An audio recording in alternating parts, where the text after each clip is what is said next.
Burglaries are on the rise in your neighborhood, and you have concerns about whether your house might be vulnerable. You have no surveillance system, so tonight you're placing some foil over the front door handle before you go to bed. This will help identify if someone sneakily tries to enter while you sleep. You wake up the next morning, and it appears the foil is slightly ripped. Someone has been here, and they're sure to return. Another option is to put a mug on the doorknob.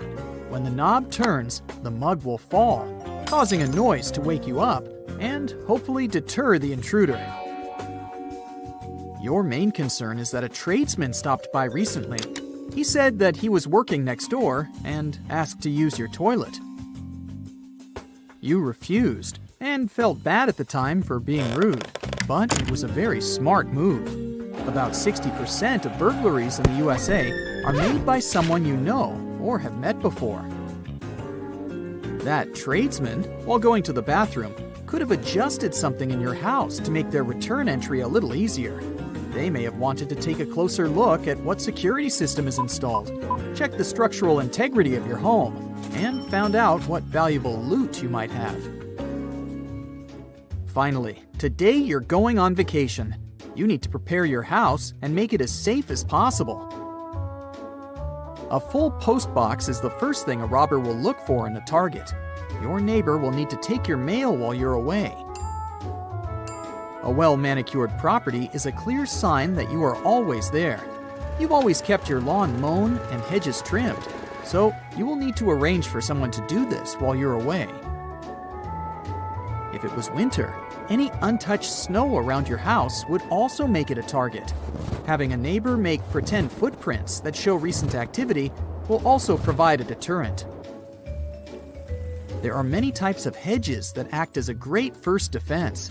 Luckily, you have sharp-leaved shrubs along your fences. If someone jumps into your property and lands on a sharp or spiky bush, they will immediately cry out in discomfort. This will alert your neighbors of an intruder. And the foliage will also catch fragments of clothing that could be used as evidence later. In preparation for your trip the week before, you opened and closed your curtains at random times throughout the day. You made sure there were no clear patterns, so it won't matter if they're left open while you're away, just in case someone was scouting your property. Burglars spend several days walking or driving through neighborhoods, identifying the behaviors of each house. One thing they don't really like is a neighborhood watch. Criminals do their research before they start scouting and will avoid these areas. Something for you to organize when you get back. Now, move all your expensive electronics away from the windows so there's nothing of value in clear view. Put them inside a cupboard or a concealed room. Don't worry about TVs. They're too large and take effort to move. The criminals are more interested in the smaller devices, like an iPad and gaming devices. Put your small expensive items, like jewelry, in boxes and hide them away in a secret location. Surprisingly, a kid's room is a good spot. Burglars have admitted to never going into them, as there's nothing of value in toys. Take photos of all the serial numbers on your electronic devices and create an inventory for insurance purposes. 95% of break-ins are done by force, so it's time to reinforce your windows and doors. You can make it even more difficult for the crooks. Remove all stools, chairs, and ladders in the backyard and put them into your garage. Otherwise, they will help provide easier access points to higher entrances, like the air conditioner box. This is one of their favorites. Without a way to reinforce it, it's easy to tear off and creates an entrance. Don't make it easier for them with a step-up. Burglars can break down a weak door within 1 minute. Install a metal frame instead of wood for more support. The hinges and lock should have adequate strength to withstand being kicked long enough until they give up. With the lock as the remaining weak spot, this can easily be picked by an experienced thief. A simple protection lock that holds it in place will make sure it won't budge. The hinges on your garage door swing outwards, which makes it vulnerable and can be accessed by taking the pins out of the hinges. Replace them with tamper-proof pins so they can't be removed. And lastly, the garage overhead door is one of the first places a burglar looks to access. They don't have a lock that fully secures them. Attach a padlock on the latch connecting it to the track, holding it in place. Your garage door doesn't have this option, so drill a hole in the track just above one of the rollers and attach a padlock. Robbers are scared of dogs, the territorial and loyal guardians of the house. A survey found that most houses burgled didn't have dogs because thieves don't want to draw attention during a heist. Unfortunately, you don't own one, but just placing a dog bowl outside the front door will discourage them. Burglars have adapted their craft with technology. 4 out of 5 criminals use social media like Facebook, Twitter, and Google Maps to find their targets. Even sharing a photo with a house key in it is enough for a burglar to create their own key by zooming in and taking the exact measurements. Make sure your wireless network is secure and use a new, much stronger password while away. You're not only vulnerable to physical objects being stolen. Valuable data like passwords and access codes can be taken through your network. And there's also the threat of infecting devices through malicious malware. You can also remove the vision of your house completely from Google Maps. Type in your home address, find the street view of your residence, press the Options button, and select Report a Problem. You'll be taken to a screen with an image of your home, with the option to move a red square to cover your property. Request it to be blurred under the option My Home and enter your exact address. It will only take a couple of days to be processed. Don't leave the radio on while away. It won't help. Through the burglar's method of scouting houses, they take note of radio and TV sounds. When they return, they check if they're still on, which just makes it easier to confirm that no one's home. An alternative option to show active presence at home is by making your own audio, something that plays ambient noises randomly throughout the day, with footsteps, conversations, and a dog barking. Leaving your lights on is also not a good idea. Someone spying will notice your house easier, especially at night, and you'll be further robbed on your electricity bill. You're just about ready to leave on your vacation and need to take the trash out. If you have some large boxes, break them down so they can fit inside the bin. Hide any clues about what valuables you recently received. Last check, all the doors are locked and no windows are left open. Now you can finally enjoy your trip. But as you enjoy yourself in your picturesque location, leave any snaps on your phone while you're over there and post them online only when you return. If you do share your photos while you're away, it will have made all your preparations pointless. Every criminal in the area will know you're not home.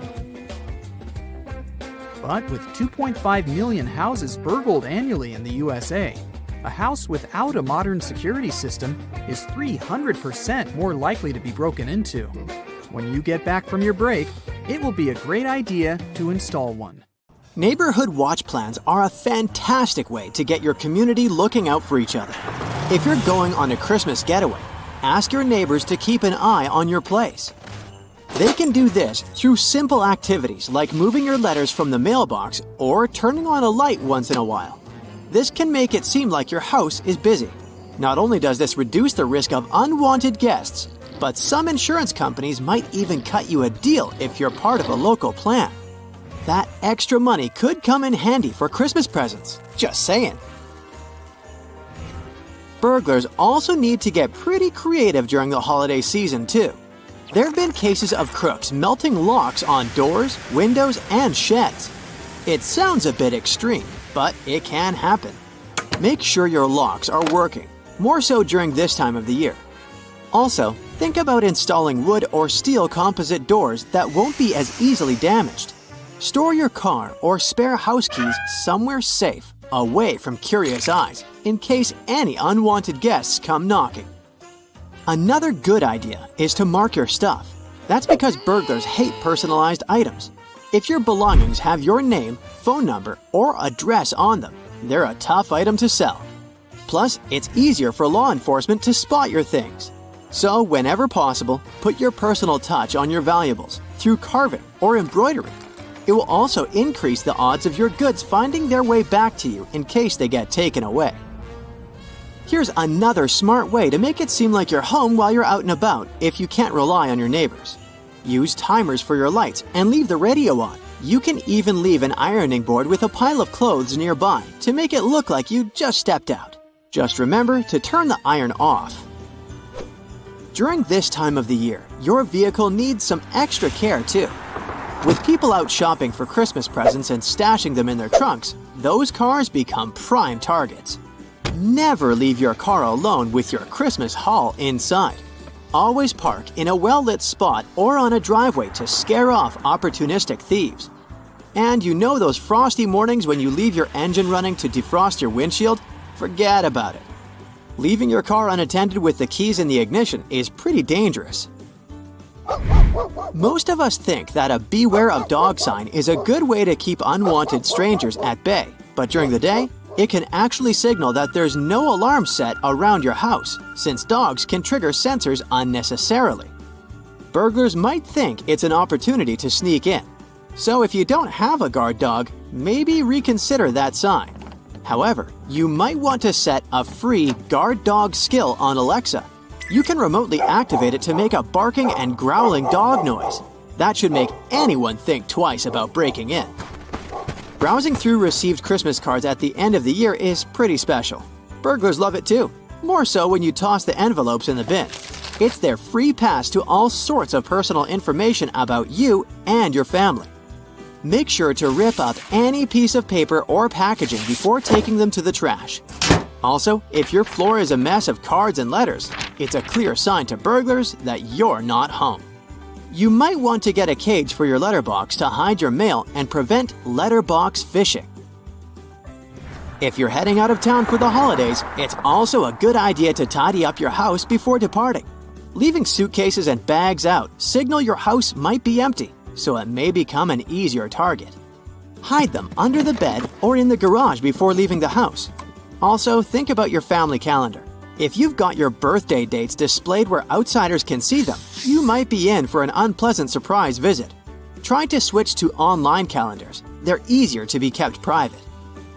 I know, we all want our Christmas trees by the window for that picture-perfect, cozy look.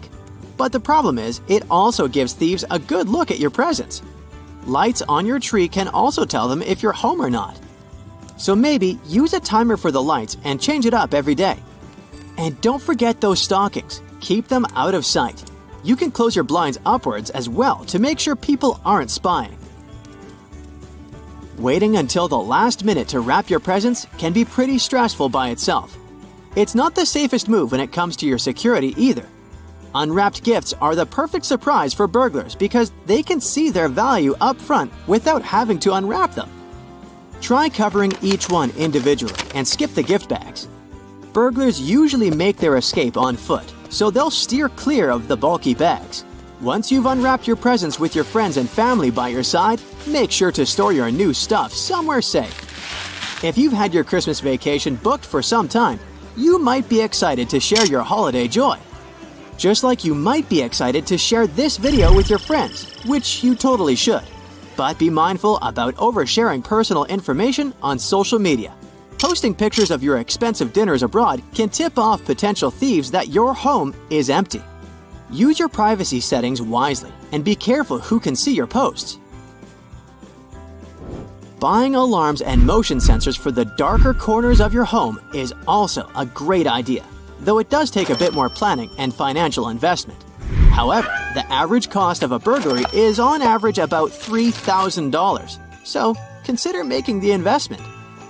Don't underestimate those doggy doors and cat flaps. Some people might even be able to sneak into your house through the bigger ones. And while CCTV is great, burglars tend to be sly. They will themselves monitor your house for a while, looking for patterns and potential hiding spots, like bushes or dark areas. Plus, during the holidays, they'll be on the lookout for missing cars as a sign that a house is vacant. It's not just your house or vehicle that needs protecting. When you're out shopping, try to stick to daytime if you can. If you have to go at night, try not to go alone. Also, don't carry loads of cash. It's better to pay with a credit or a check when you can. If you do have cash, though, keep it in your front pocket. It will be easier to monitor. If you lose your credit card or notice anything funny going on in your banking app, call the credit card company right away. To buy presents in advance to avoid overloading yourself with bags, you need to see where you're going and move freely to avoid accidents. Even better, switch to buying gifts online. Just make sure to stick to reputable websites. They'll take better care of your personal information. If you do have to get some stuff from the local mall, for instance, watch out for strangers who might approach you. Especially around this time of year, scammers might try to distract you and steal your valuables. During the holiday season, you might get all jolly and let more people into your home, especially if you're planning to host larger parties. Be mindful, though, that some out there might pretend to be friendly neighbors bearing gifts just to sneak a peek at your house and valuables. Keep an eye out for uninvited visitors, especially if they seem a bit off. If you're heading out but need someone to water your plants, feed your pets, or handle your curtains, don't be tempted to hide spare keys in plain sight. It's more obvious than you think. Burglars are clever and they know all the usual hiding spots, like under flower pots or on top of door frames. Instead, give those spare keys to someone you trust, like a family member or a neighbor. Wow! If you're a lucky owner of a brand new iPhone 12, or you've just updated your operating system to iOS 14, don't be afraid of that creepy green or orange dot that pops up in the upper right corner. Green dot shows you're using your camera, and orange indicates you're using the microphone. Let's say you have TikTok in the background that might passively use both camera and mic. These dots will show it. It can help control the battery life. To make your iPhone louder, go to Settings, Music, and find the equalizer. It's called EQ in the menu. Late night option will make your phone about 20% louder than it used to be. You can also create a unique vibration for any of your contacts. Go to Settings, Sounds, and open the ringtone settings. You usually have the default vibration, but if you scroll down a bit, you're going to see the Custom section. Tap any rhythm you like and save it. You can set it for any of your contacts. If customized vibration isn't enough, and you still miss your granny's calls, try to customize the flash. Turn it on as an extra notification for incoming calls. Go to General Settings, choose the Accessibility section, and head to Hearing. Turn on the LED flash for alerts. You're never going to miss that call again. If you press the space button and start sliding, you'll have a cursor. It can be handy if you want to find a typo or correct some word in the notes or whatever text you're dealing with. Now, if you typed a very long message, but it turns out you need to get rid of it, you can literally shake it off. Just shake the phone to undo the typing.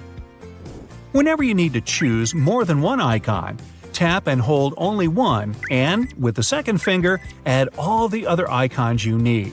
This one's not going to work if you have an iPhone 6 or older. The newest iPhones have a super convenient feature that is helpful when you need to go from one application to another. Look at that line at the bottom of the screen. Slide left or right and find the app you need. No more double tapping and notification center. If you like falling asleep to your favorite music or to another YouTube video, just like I do, go to Clock. Tap the timer and select When the Time Ends section. Scroll down until you see Stop Playing button. This feature shuts down all the media apps such as music, any windows that play sounds or video, and even the YouTube app. Pretty handy if you ever woke up at 3 a.m. in the middle of some random video that was auto-played. Yeah. We're all used to messengers, but iMessages are fun. Press the Send button to add different wow effects to your message. The bubble section has 4 features. Invisible ink makes it impossible to read the message unless you wipe it with a finger. Slide the finger from right to left and back to kinda clear it. With the gentle effect, the letters seem really tiny at the start, but then they grow larger. The loud effect, vice versa, makes them pop at the start so they appear way larger, but the size goes back to normal in a few seconds. The slam effect speaks for itself. The message literally slams the screen. Tap the right button called the screen effects. It's fun too. For example, it has echo effects, so your friend's screen's going to be overwhelmed with echoing texts. Slide right for a lot more different effects. There's definitely one for touching text you're about to send. The iPhone font has different sizes as well.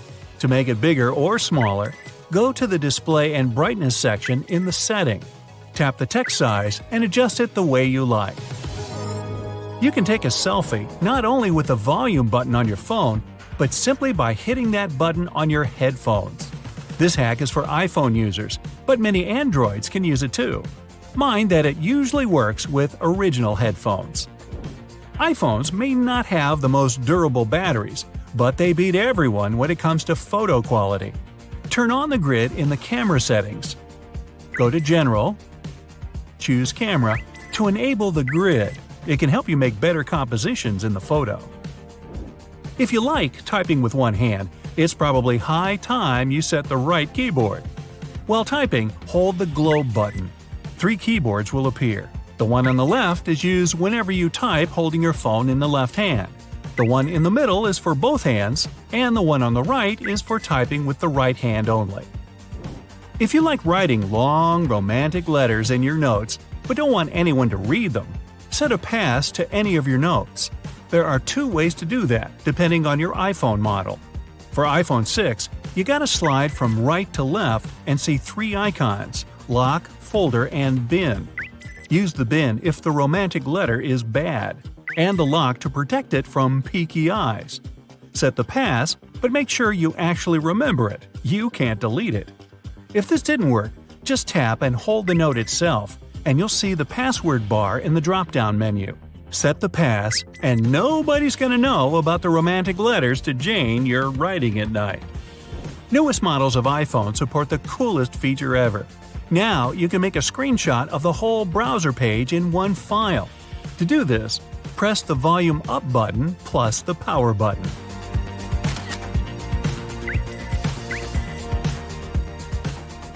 If you need to find some special word combination while you're reading an online article, go to the search bar and type the word you're interested in. You're going to see 3 sections: Google Search, Bookmarks and History, and On This Page. Tap the last one. The word you need's going to be highlighted in yellow. Plus, there will be a special navigation bar on the bottom with the arrows up and down to look for the keyword easily. Don't forget to refresh your iPhone's RAM every now and again. It can help your device work better and faster. To do that, you gotta drill down deep. Go to Setting, General, Accessibility, Assistive Touch, and turn it on. Press plus, then minus, and then the power button. You'll see the power off bar. Press the Assistive Touch and hold the Home button. The RAM's refreshed now. If you see the Enter Pass notification after you did it, it means you did it all right. Assistive Touch can also help you set new functions to simple taps. Go to Settings, General, Accessibility, and in the Assistive Touch section, you can change any commands in the Custom Actions menu. For a double tap, I chose the screenshot, since a combination of Home plus Power button seems a bit inconvenient. To make a screenshot, tap the Accessibility menu circle twice. People with iPhones don't need a separate app for QR readers, since all the iPhones have them built in. Turn on the camera and point it to the code. You'll see the pop-up window on the top of the screen. Tap the window and you'll go straight to whatever link the QR code had. If it doesn't work, enable the Scan QR Codes function in the camera settings. You can actually set any song you like for the alarm clock. Go to the alarm and press Edit in the right upper corner. Tap the time you want to change the melody for. In the sound section, choose Pick a Song and go for any song added to your library. Disclaimer: your best loved song will probably turn into your worst enemy after a couple of mornings you use it as an alarm. One of the most hated problems of all iPhone users is when you run out of memory. Even if you delete the photos, there's still not enough space. Go to Settings, iPhone Storage, and make sure that recently deleted photos are actually deleted. If not, delete them in the storage sections. Note that your messages can contain heavy files, so you can restrict how long the message can be stored. In the message history, tap the Keep Messages button. It's forever by default, but you can keep them for 1 year or even only 30 days. If you deal with many documents to be signed, this hack can help you sign them without even printing and scanning. Take a screenshot of the document you want to sign. Then tap the screenshot to make changes. Tap the plus button in the right lower corner. Choose the signature button in the toolbar, and here we go. Sign the document with your finger and save the changes by pressing the button marked Done. And so are we. Endless hot deserts seem lifeless at first glance. But among these sands, you can meet dangerous and sometimes creepy creatures. Some of them can only cause health problems, but some can stay in your memory forever. Let's get to know them, starting with dangerous ones and finishing with real nightmares. So, you're walking through a desert and see a big teddy bear with open hands. You understand that it's probably a mirage, but still, you come closer. You were right. It's not a plush toy, but a giant cactus. There's something strange about it. Thanks to some strange fluff, the branches resemble the arms of a teddy bear.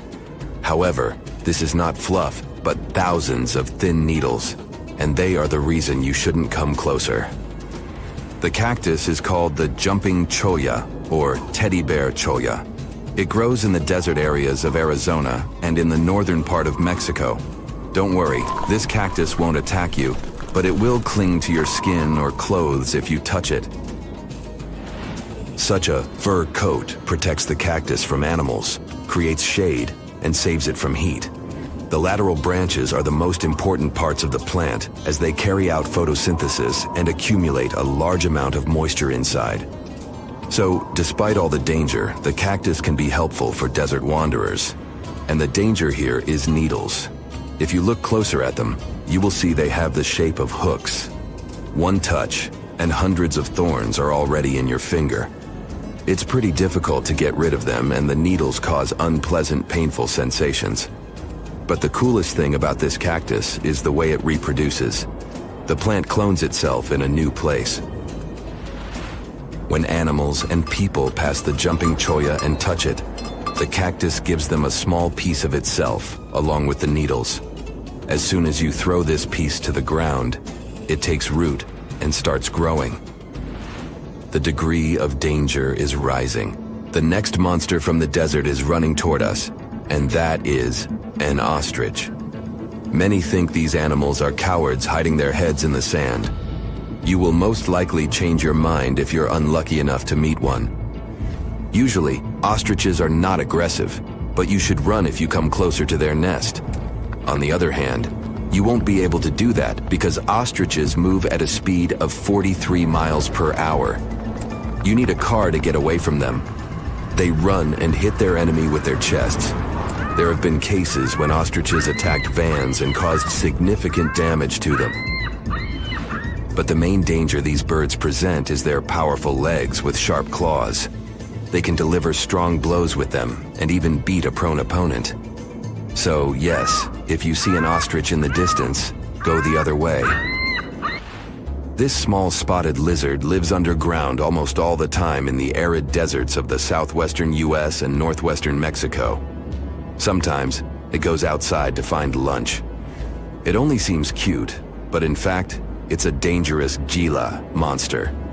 Its thick skin protects the reptile from hawks, coyotes, and other predators. but its main protection is its venom. Snakes and spiders inject their toxins using long, needle-like fangs.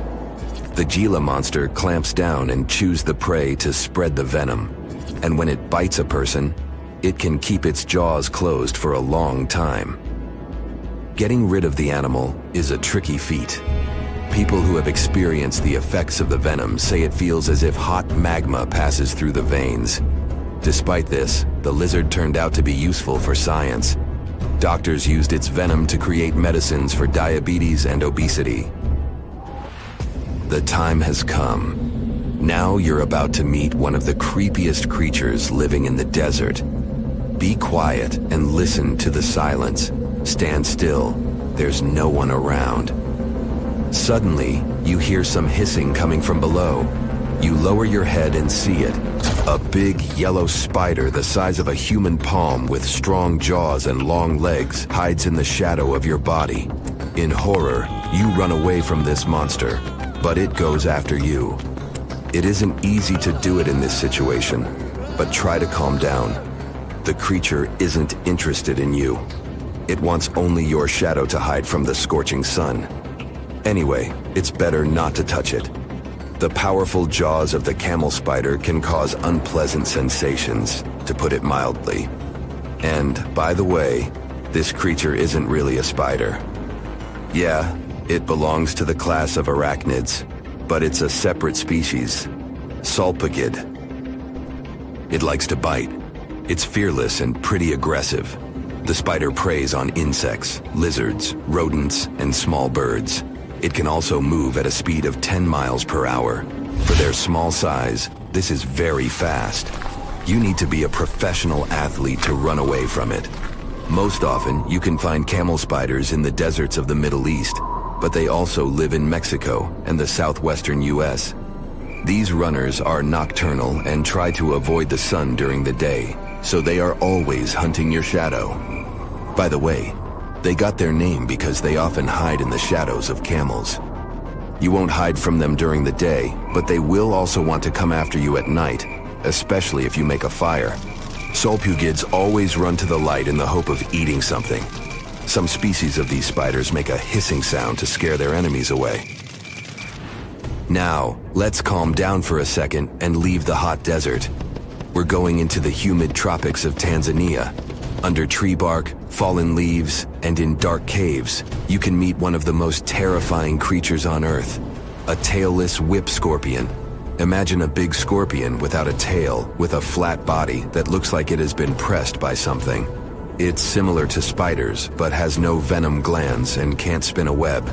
This monster is silent and fast, but the scariest thing is its 2 front claws, twice as long as the creature itself. Any prey it catches will never escape.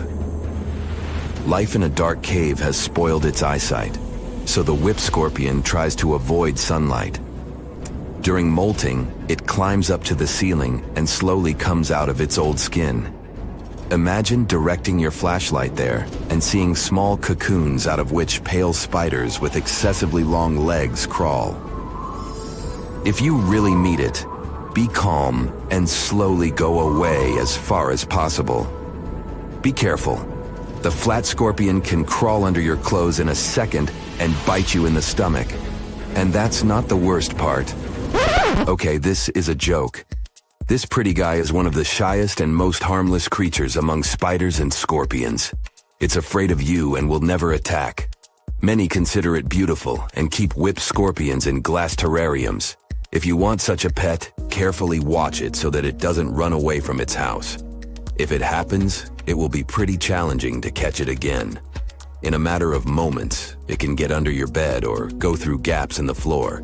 Then it'll go to your neighbor's apartment through a ventilation system and scare people there. Okay, how about one more scorpion? It's not as creepy as the other creatures in this video, but it's the most venomous scorpion in the USA. This is the Arizona bark scorpion. The problem is that you can see it in the desert, in your home, or in the yard. These dangerous venomous beasts crawl into rooms and often sting people. One time is enough to cause pain, similar to a bee sting, But someone with an allergy may experience paralysis, breathing problems, and other health issues. You check into your hotel room, connect to Wi-Fi, jump on the bed, and post 15 photos of your new window view. When the initial surge of excitement is gone, you notice a suspicious blinking light on your big TV. Could it be that someone is watching you? Or have you just seen too many spy movies? Well, hidden cameras come in all shapes and sizes. Large ones are easy to spot, but the small ones can be really sneaky and inconspicuous. They can be hiding behind furniture, in decorations or vents, and anywhere else you'll have trouble noticing. There are even special cameras that can be hidden in everyday movable objects like alarm clocks, picture frames, vases, and lamps. Check to see if these objects are facing at a strange angle or if they're positioned to get the best view of your room or bathroom. The easiest way to spot a hidden cam is to look for the lens reflection because all cameras come with lenses. Turn off the lights and slowly scan the room with a flashlight, laser pointer, or a special wireless spy cam detector. It comes with infrared scanning lights and one illuminating light. When you find a reflective red spot, you gotta turn on the flashlight to help check if there is a hidden camera. Definitely check the vents along with any other holes and gaps in the walls or ceiling. Some advanced detectors even show you what the camera is seeing, making it way easier to spot and disable. The detectors only work on cameras that are turned on and working normally though. Your mobile phone can also help you find some hidden threats. Turn on Bluetooth and walk around. See if any unknown devices pop up on the screen. Another idea is to install a network scanner app that shows all devices that are connected to the Wi-Fi network you're using at the hotel. When it's done scanning, study the list for devices called something like IP camera or CAM. Plus, you can put your phone on selfie mode, turn off the light and close the curtains, and look around the room slowly while focusing on the screen. Keep an eye out for purple or white lights on the screen. You can play detective some more and call your friend or family member and start walking around your room. Secret cameras should emit a sort of radio frequency. It will most likely interfere with your phone call signal. If you start hearing any weird noises while you're on the phone in a certain area of your room, make sure to inspect it carefully. Check out the light switches, electrical outlets, lamps, and other objects you normally wouldn't pay attention to. If they look a bit crooked, have a hole, or seem misplaced, it could be a sign that someone tampered with them. Many spy devices need wires, and whoever installed them had to hide those wires, often behind the vinyl baseboard. That's why the place where the floor and the wall meet is another area you should check. Ridges, bumps, or discoloration could be a sign there's a microphone hiding there. The same goes for spots on ceilings and walls, even if they're not larger than a coin. If you do find a hidden camera or something looking suspicious, don't shy away and let the hotel administration or your booking service know about it. Don't try to touch or move the device yourself. If the hotel denies everything, contact local law enforcement. After you've scanned the room for cameras, check out the mirrors. Someone could be watching you from the other side. First, see if the mirror is built into the wall or can be adjusted. If the mirror is semi-transparent, it will be built into the wall. You can do a simple test to check the mirror. Press your fingertip against the glass and push firmly enough to leave a fingerprint as you move your finger away. Study the fingerprint. If there's a small gap between the print and the mirror where the glass should be, then it's just a mirror. On a semi-transparent mirror, there will be no gap.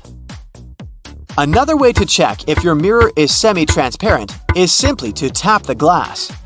If someone is watching you from the other side, the mirror will make an empty sound. A double mirror needs a brighter light on the other side than on yours. Get close to it and cup your hands around your eyes. Do you see some light behind the mirror? If so, you might have an unwanted audience. Before you leave your room or go to bed, Make sure every door is securely locked. By every door, I mean not only the entrance to the room, but also the door leading to the terrace, if you have one. You can bring a portable door lock with you for extra security if you're staying in. You could also start a little DIY project and wrap a belt or a bag strap around the arm that pushes the door shut. Buckle it up and wrap it around several times for an extra layer of protection. Another idea for when you're about to nap or go to sleep is to build a pyramid of stuff by the door. Glasses and mugs will do perfectly. If someone tries to get inside while you're sleeping, there'll be some serious noise. Intruders prefer to keep it low-key, so they're highly likely to give up on robbing you straight away. If you travel with some valuables and don't feel comfortable leaving them around the room, you could put them in the safe inside your room. But because those safes use passcodes instead of physical locks, someone from the hotel has to know the master code to unlock it, just in case. So, you can bring your own safe with you instead. You can find the ones looking like books on Amazon, for example. They're made of strong metal and textured paper. They come with a combination lock and have enough room to fit your passports, cash, and jewelry. In case you have to leave your laptop in the room and want to make sure no one plugs in a USB drive to steal your data, here's what you can do. Leave a bottle of water or some other item next to the USB port. Measure the distance. Let's say it's 1 thumb length away. For someone to plug in their device in the laptop, they need to move the bottle. You can take it one step further and drop a pen parallel to the laptop under a certain angle. You can measure the angle with your smartwatch or phone using the compass app. Again, if someone moves it, you'll know. Even something as simple as a "Please do not disturb" sign can help you figure out if someone entered your room while you were away. Make it look like you left in a rush and the sign accidentally stuck between the door and the door frame. If you come back and the sign is hanging freely, then someone must have ignored it and tried to disturb you. In that case, you can contact reception and ask to send someone to enter the room with you to keep you safe. If you care about the cleanliness of your room as much as you do about your belongings and your personal safety, this one's for you. Hotel housekeeping workers normally have up to 20 rooms to take care of on an 8-hour shift. It means they'll have no more than 30 minutes for your room. It gives them enough time to make the bed, clean the floors in the room and the bathroom, empty the trash bins, and dust all surfaces. But they rarely have the time to take care of smaller objects like light switches, door and drawer handles, and remotes. And yes, these are exactly the objects you'll be in contact with the most. They can actually have more germs than the toilet. So if you want to be sure those germs won't land on your hands, bring enough antibacterial wipes to clean all those things before you touch them. Well, it's a nice Sunday afternoon and you're shopping at your regular grocery store when you stumble upon a bloated package in the fresh produce aisle. You check the product information. It seems well within its expiration date. Then why the unusual shape, you may wonder? The answer is not always straightforward. For some types of fresh products, such as meat, fish, or seafood, sometimes even salads and cheese, scientists came up with something called MAP, or Modified Atmosphere Packaging, to ensure that these types of products with a relatively short shelf life stay fresh for as long as possible. A combination of gases is introduced in the packaging. It happens even before the product reaches your local grocery store. A French professor at the Montpellier School of Pharmacy stumbled upon this method after he noticed that fruits tend to stay fresh for longer periods of time in low oxygen storage conditions. The types of gases in MAP's packaging can vary from product to product, but the main idea is to replace or reduce the content of oxygen. It's generally replaced with either nitrogen or carbon dioxide. Keep in mind that just because a bloated bag of salad is within its expiration date, it doesn't mean it's always safe to eat. The gases inside the bag may very well be there for their own purpose, but they can also be a sign that the product is spoiled. That's why the best course of action when shopping would be to check if the product is not expired. If it's still within the date, check for any unusual odors or damage to the packaging. If something seems off, it's best not to risk it. You can reach out to any of the store staff if you have any questions or concerns. Most supermarkets these days have a layout which allows for a logical shopping order, like buying non-perishable items first, then adding refrigerated or frozen products. Fruits and vegetables should come last since you won't want them at the bottom of your shopping cart. Nobody likes a squished tomato. While I'm on the subject of fruits and veggies, try to get them earlier in the morning if possible. Veggies that have been sitting out all day may lose some of their shape and texture, while others may be a bit wilted away. Quick tip on waste management: never buy more produce than you intend to use in a week. Most fruits and vegetables don't even last that long, so it's best not to give in to cravings.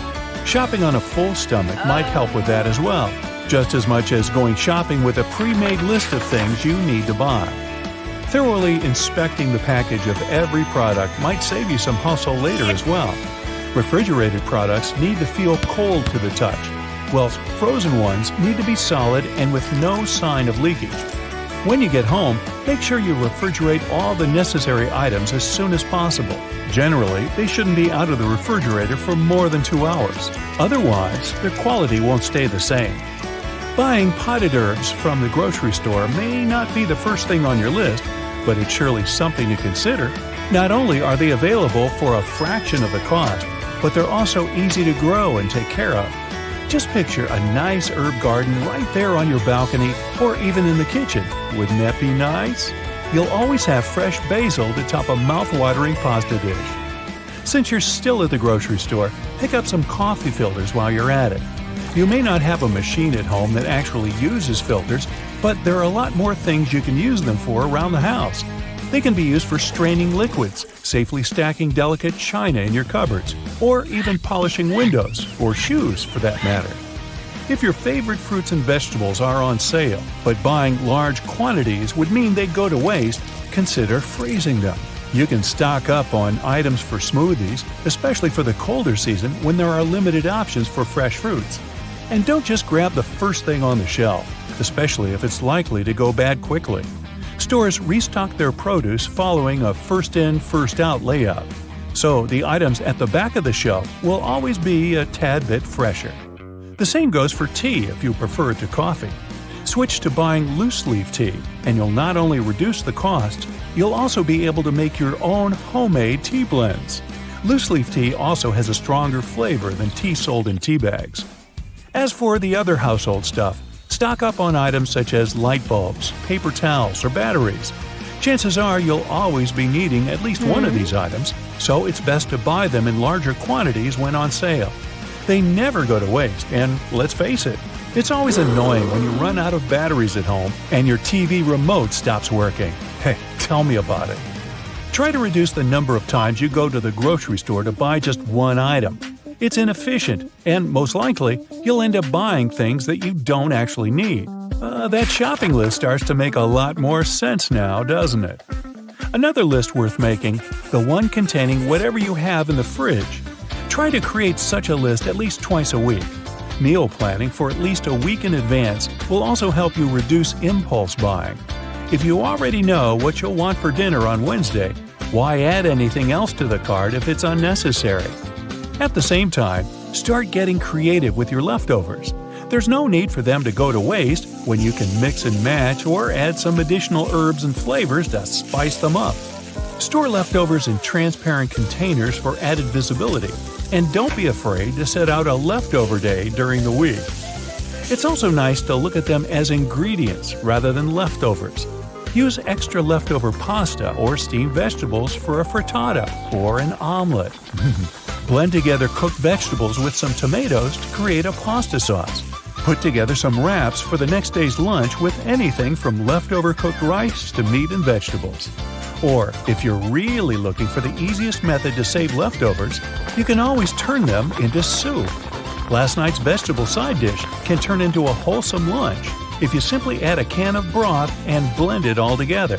Even a 2-day-old loaf of bread can be salvaged if you cut it diagonally, sprinkle the slices with some herbs and olive oil, and pop them in the oven for a couple of minutes. You'll then have yourself some nice homemade croutons for that previously mentioned soup. A little label know-how never hurt anyone either. Be on the lookout for ingredients you've never heard of or those you can't pronounce.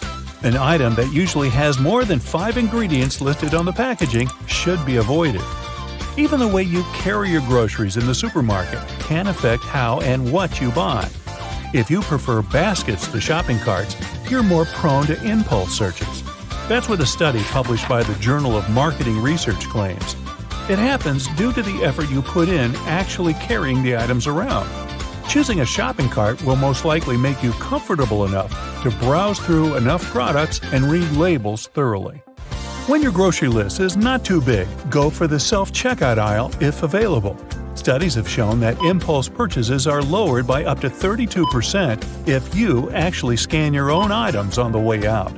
That's because the regular checkout line is specially designed to keep you from letting go of any items you might have reconsidered buying. There's literally nowhere you can put down your undesired products outside of your grocery cart, and if there's anyone else waiting in line behind you, good luck sliding out. The food arrangement on the shelves can also pose a threat to both your budget and your habits.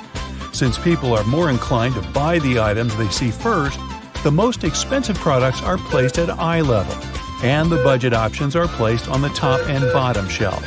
Take your time and scan your aisles of interest. You'll be surprised to see that most items placed on higher or lower shelves are often not only more cost-effective, but also less packed with additives or artificial flavoring.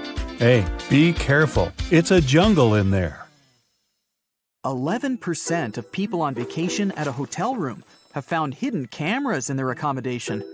Imagine how much higher the number would be if more people knew what they were looking for and how to do it. So, how do you detect these hidden cameras? Let's say you've arrived at a random location for your vacation. You're renting out a lovely apartment.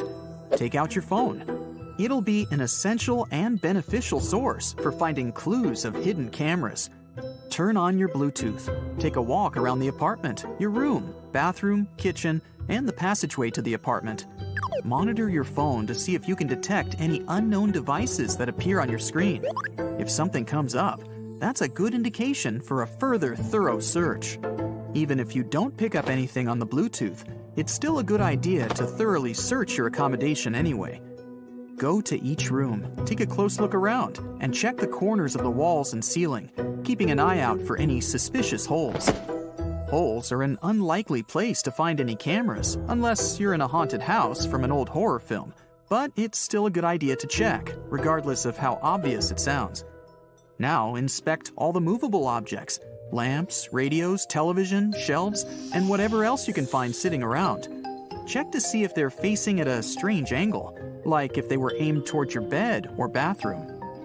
Once you've inspected everything with the lights on, turn them off.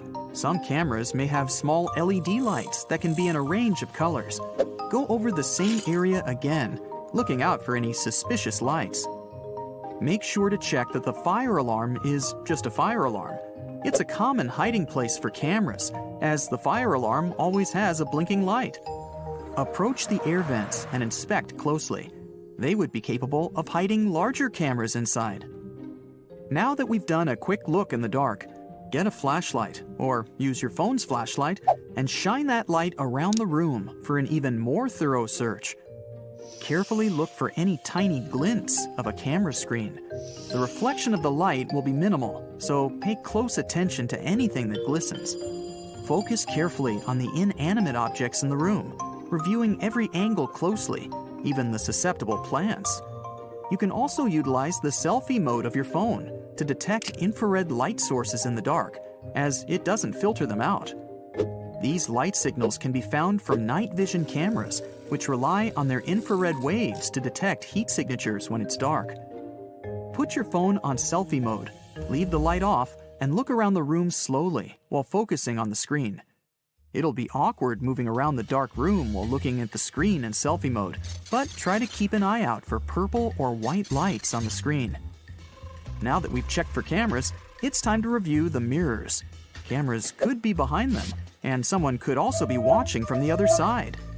First, determine whether they're built into the wall or can be adjusted. If the mirror is semi-transparent, it will be built into the wall. These aren't common in your bedroom typically, which would lead to suspicion. You can do a simple test to check the mirror.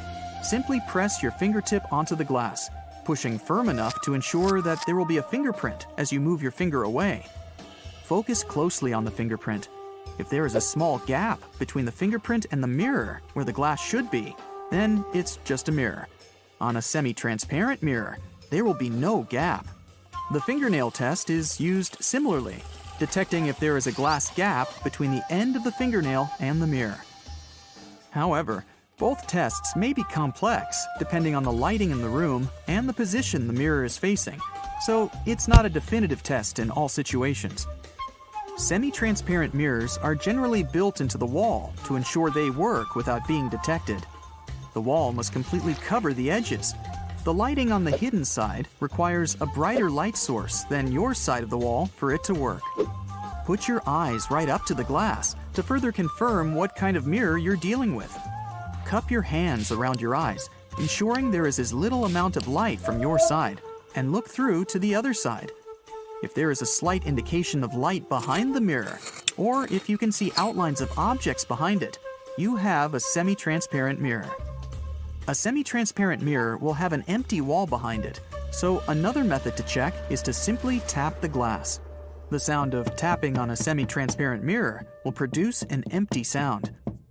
If privacy is still a considerable concern after learning how easy it can be to hide cameras, further options are accessible. You have many options for applications available on your phone. Some will review the Wi-Fi network to determine any suspicious behavior in the area, as all cameras and surveillance equipment will connect to the Wi-Fi. These apps help you detect the concerning names of devices and identify the brand and model of the devices, providing further confirmation there is a hidden camera nearby. With the many application devices available, many anti-bug detectors can find hidden cameras, the body of wires, GPS, etc. There is a wide range of these detectors to choose from, depending on how much you want to spend. Security cameras have come a long way in recent history. In the world we live in now, you can find a camera in any shape and size. Anyone can purchase or modify a camera, and even place a camera where they like on their property. They are so advanced and inconspicuous that one could be watching you right now. The first surveillance cameras were installed in 1927. From then, surveillance in all forms has become more prominent throughout the world. The security camera's evolution has developed significantly. More so recently since the 1990s, when the development and variations have increased each year enormously. The application and the number of security cameras in public areas have grown so much that in 2021, there were estimated to be 1 billion security cameras worldwide. And considering most people have a phone or a computer device that more than likely has a camera attached, you can assume there will soon be more cameras than human beings on this planet. And if that's not concerning enough, there are also more secretive cameras out there that you're not even aware of, inconspicuously watching your every move while on holiday, at work, at the gym, or even in your own home. Cameras today are so advanced that there are many out in the streets with facial recognition technology. Some are computer-controlled, identifying an object, tracking it on its system, and categorizing the objects in its field of view. The definition in these cameras is so powerful they can zoom in and focus on the smallest of objects. So, when accessing an ATM, be sure to always cover the keypad when entering your PIN code. Hidden cameras are used discreetly, recording people while they're unaware. They can be wireless and fit inside all kinds of small spaces, like fire alarms, televisions, and many more objects that could fit a camera as small as a USB slot, making them all the more difficult to detect. Some places to be wary of hidden cameras are when you're moving into a new rental accommodation and when you're on vacation. There have been reports of cameras found in hotels and many other forms of accommodation. It's possible to find places all around the world with hidden devices. In some countries and regions, it's legal for a proprietor to have hidden cameras and other devices on their premises. But just because they may be within their legal rights in some instances to monitor their property, you still have the rights of your privacy and safety. You also have the option to talk to your host or landlord and question them as to whether there are hidden cameras. If you feel confident in doing this, when you pose the question to them, look closely to see how they react, taking careful attention to see how they respond and in what manner. If they're shocked by the question or simply don't say a word, it may be an indication to leave the premises immediately. But if you don't want that awkward exchange, we hope that we've provided enough tips to help you where we can. You wake up in the middle of the night from the feeling as if someone's peering at you from the darkness. You open your eyes and see... Oh, hi, Biscuit. It's your pet hamster that you took in just yesterday. It's sitting right before you. And there's something primal about it. Suddenly, the hamster stands up on his hind legs and howls like a wolf, only much higher, like a whistle. Then, Biscuit scampers to the window, takes one last look at you, and jumps out into the street. What in the world was that? Calm down. It's just that what you took for a hamster was really a werewolf mouse. Or simply, grasshopper mouse. It's a perfect hunter. It's agile, quick, and doesn't feel pain. The mouse lives in North America and doesn't like digging holes. Why work if you can drive the owners out of their homes? This cute ball of fuzz preys on grasshoppers, snakes, and spiders. But most of all, it loves dangerous prey. Arizona bark scorpions are extremely venomous, but our cutie here, he doesn't care. Over millions of years of evolution, the rodent learned to process scorpion neurotoxins into an energy drink. The venom is, for this mouse, like 100 cups of coffee for you. Plus, it helps you not feel pain. The more venom in the mouse's body, the more it looks like a Viking gone berserk. After the battle, the rodent raises its head into the night sky and howls. The sound is more like a whistle, but loud. If the animal howled in the center of a soccer field, you'd hear it from the stands. This way, the mouse makes itself known and tells everyone, "I'm in charge here, so don't you dare cross me." You don't believe? Ask the poor scorpion. So when you woke up in your room, your mouse was singing a victory song. It may have just chased away a poisonous insect that had infiltrated your room. Nature took pity on humanity and made the grasshopper mouse small. But if you see one close by, then get out of there quickly. It means the werewolf mouse is hunting and there's a scorpion somewhere near. Mouse cubs, even in captivity, remain aggressive. They're like the Spartan children of antiquity. From the first days of life, they're ready to fight. Imagine that you got a job in a company creating our planet. You come to the office and your boss says, "Newbie, I need a project on a new animal on my desk tonight." Beside yourself, you tried a bit too hard, and the result was the platypus. The animal is covered with soft fur. It's got a tail like a beaver's, flippers, and a duck's bill. The platypus lays eggs, but it feeds its young with milk. You've got a crazy imagination. Male platypuses have venomous spurs on their hind legs. The venom isn't dangerous to humans, but you still better avoid petting the animal. If it stings you with those spurs, then a week of severe pain is guaranteed. What animal has the nastiest temperament on the planet? That's easy, a honey badger. Most of all, it resembles a skunk that visits the wrestling gym 5 times a week. And it smells like that too. The honey badger weighs as much as a 2-year-old child, but it's not afraid of anyone. It doesn't care who's confronting it, be it a venomous snake, 2 lions, or a pack of hyenas. It'll attack them and win. You want honey? No problem. Befriend a badger, and it'll demolish a beehive for you. It's not afraid of stings. The honey badger has thick skin that's difficult to break through, and also sharp claws and strong jaws. The honey badger scares everyone in Africa, but it's got cousins in North America and Eurasia. Those guys have a bad temper too. Although it's difficult to call it a giant, wolverines will not hesitate to attack a bear or an elk.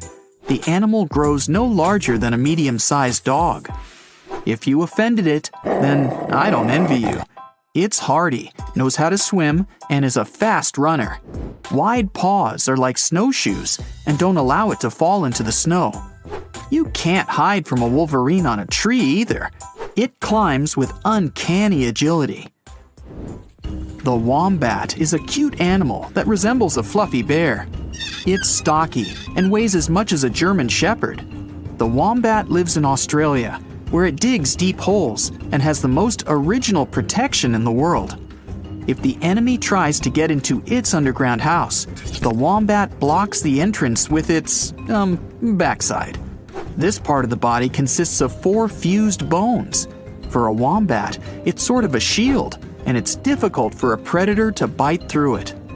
The animal is peaceful, but it has poor eyesight, and, well, it isn't very smart. If it thinks you're posing a threat, it will attack. The Indian gray mongoose is a real champion when it comes to fighting cobras. During the fight, it's beautiful and dances so fast that the snake doesn't have time to react to tricks. The cobra gets tired and decides to run away as soon as possible. The animal is protected from cobra fangs by its thick fur and immunity to cobra venom. Mongooses are relatives of cats and are popular pets in India.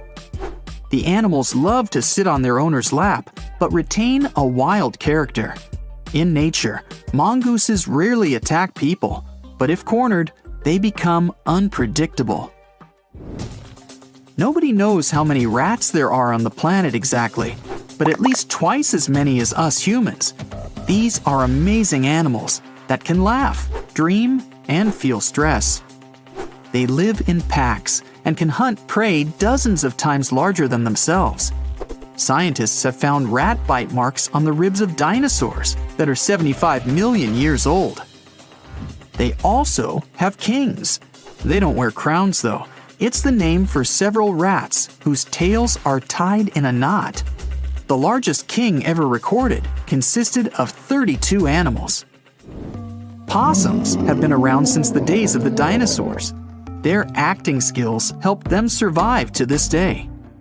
As soon as danger appears nearby, this hero rarely rushes into the fray, but it doesn't run away either. It falls to the ground and starts, well, playing possum. It doesn't move at all and even slows down its breath and heartbeat. I'm sure this animal deserves an Oscar. For realism, this actor releases a scent. It's so bad that predators would rather stay hungry than approach a possum. The animal has no control over its acting ability. It's a natural response to stress.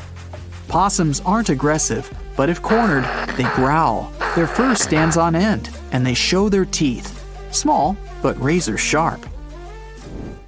You won't call the solenodon a nice guy. You can recognize it by red hair, a Pinocchio nose, and a hairless long tail. It's got sharp teeth, and special glands in its mouth make its saliva toxic. Surprisingly, the animal has no immunity against its own venom. That's why it's really careful while grooming. Solenodons are aggressive by nature. If it gets bored, it gets angry, grunts like a pig, and can lunge at anyone in the vicinity. Luckily, its toxic saliva isn't harmful to humans. The pygmy jerboa is the smallest rodent on Earth. It looks like a baby kangaroo and weighs a little more than a penny. The largest is the capybara, and it's difficult to look at without a smile. But this isn't the limit. Millions of years ago, a rodent the size of an African buffalo lived on the planet. Phobarames ate plants and resembled both a hippo and an overgrown guinea pig at the same time. Now, the next animal would easily win the first prize for the most unusual rodent on the planet. This monster is a naked mole rat. And yes, it's naked and lives underground. Its appearance is too much, even for a rodent. Most of all, the mole rat looks like a sausage from a horror movie. but that's not the point. On average, a rodent of this size lives for 2 to 3 years. Naked mole rats live in the wild for 30 years. Imagine if people could live to be 1,000 years old. For a rodent, 30 is pretty much the same. Scientists believe that perhaps this unsightly digger will help humanity solve the problem of aging. One family can have up to 300 naked mole rats. In the concrete-hard African soil, they dig cities the size of 6 football fields. People don't meet these rats. They rarely come to the surface and drink no water. These rodents get moisture from plant roots. You're hiking the Point Reyes National Seashore, and you bump into a mountain lion. Stay calm. You need to show it that you're not scared. Shout loudly at the lion.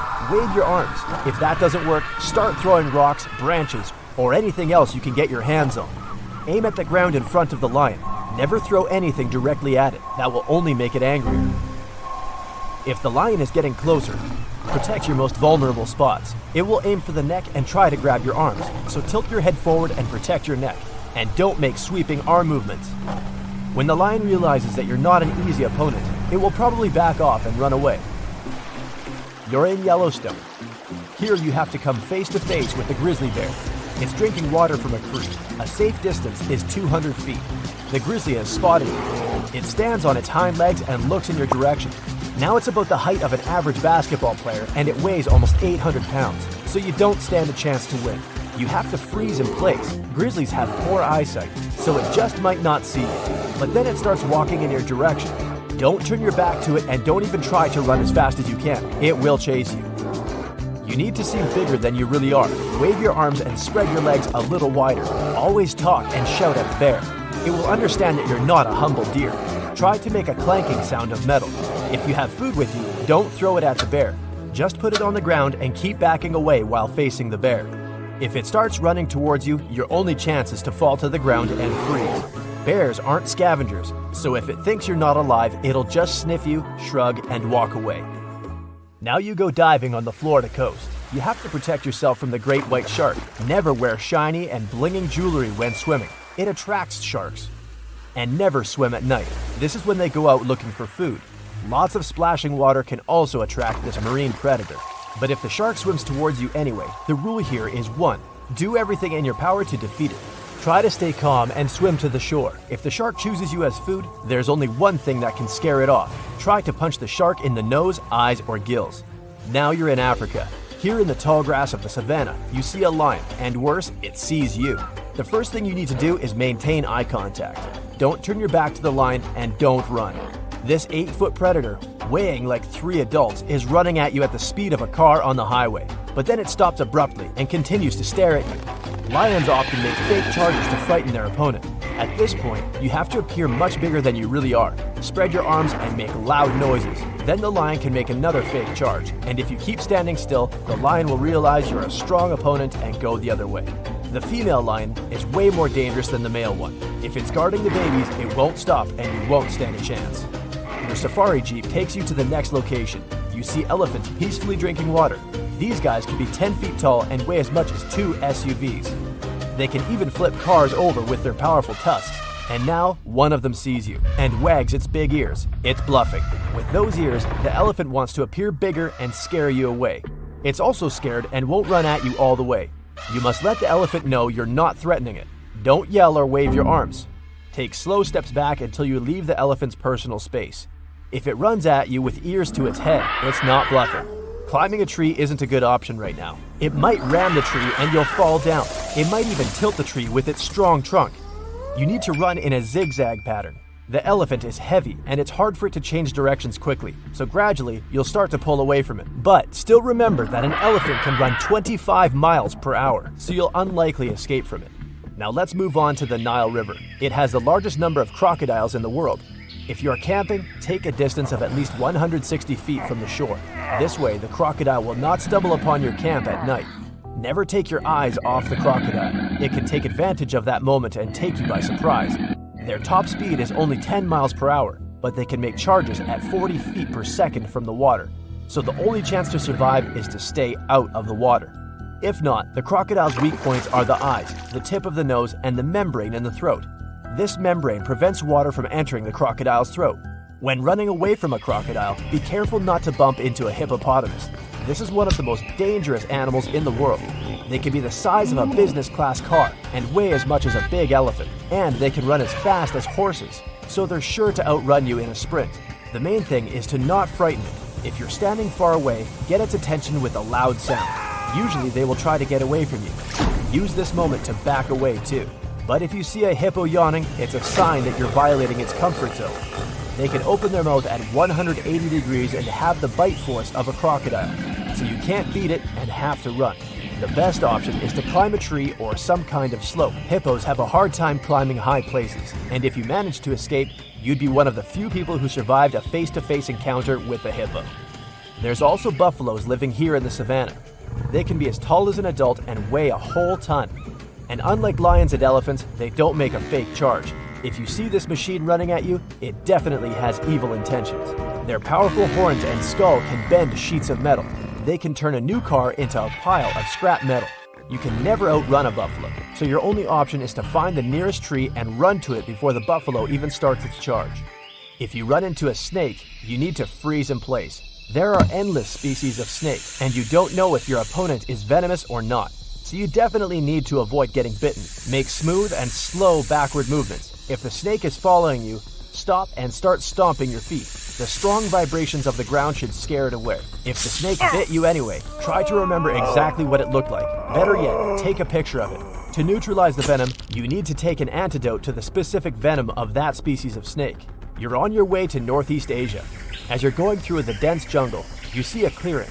Several wild boars are peacefully grazing there. One of them is a female with several children. It'll do anything to protect them, so it's especially aggressive now. Oops, it spotted you. Get ready to defend yourself. If the wild boar is making high-pitched, piercing cries, it's going to strike you. The first thing you need to do is to stay calm and stand still. You have a good chance that the boar will go on its way, but you see it starting to run. And now you have several options. A, you can run away. B, you can face the blow. And C, climb the nearest tree. The first option is wrong. Wild boars can run almost as fast as Usain Bolt, and when it catches up to you, its sharp tusks won't leave you a chance. Option B, stay where you are.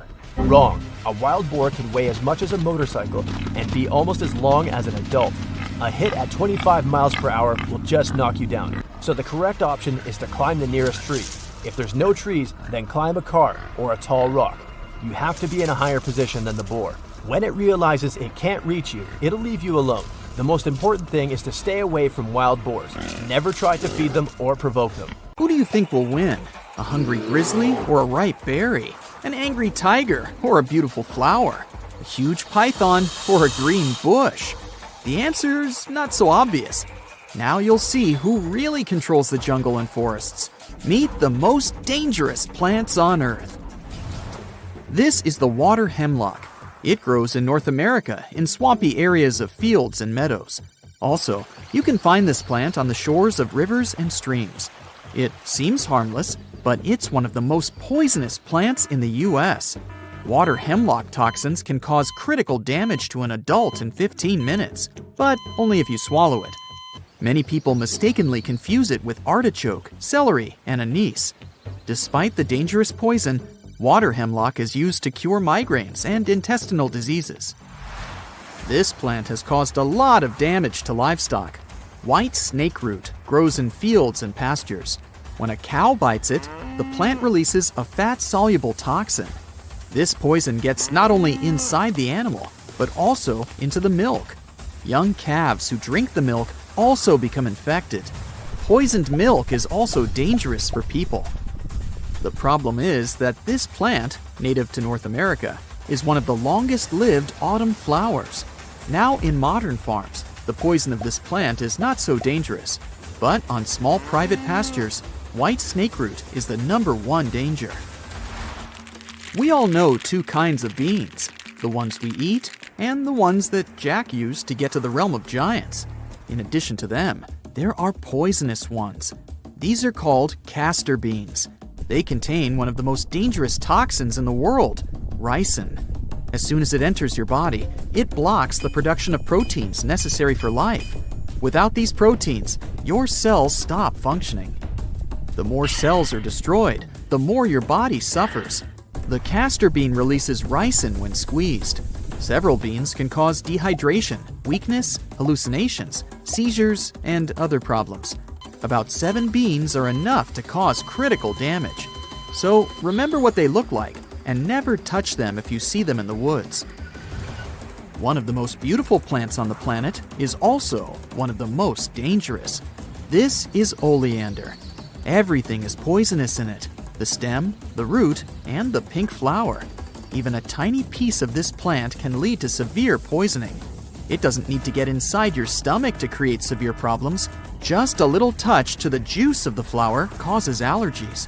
And don't try to burn it, as the smoke of a burning oleander has toxic effects too. And now, the most dangerous plant in the world. One touch of it will hurt you for several years, or you may feel the consequences all your life. The gimpy plant, also called the Queensland stinger, looks like an ordinary burdock bush. It doesn't look like anything poisonous at all, but if you stand next to this plant, you'll feel suffocation and watery eyes. There are thousands of tiny poisonous hairs on the leaves of this flower. They're so light, they can hang in the air and spread by the wind, so you should put on a gas mask if you want to look at the plant. But if you lightly touch gimpy, you're in big trouble.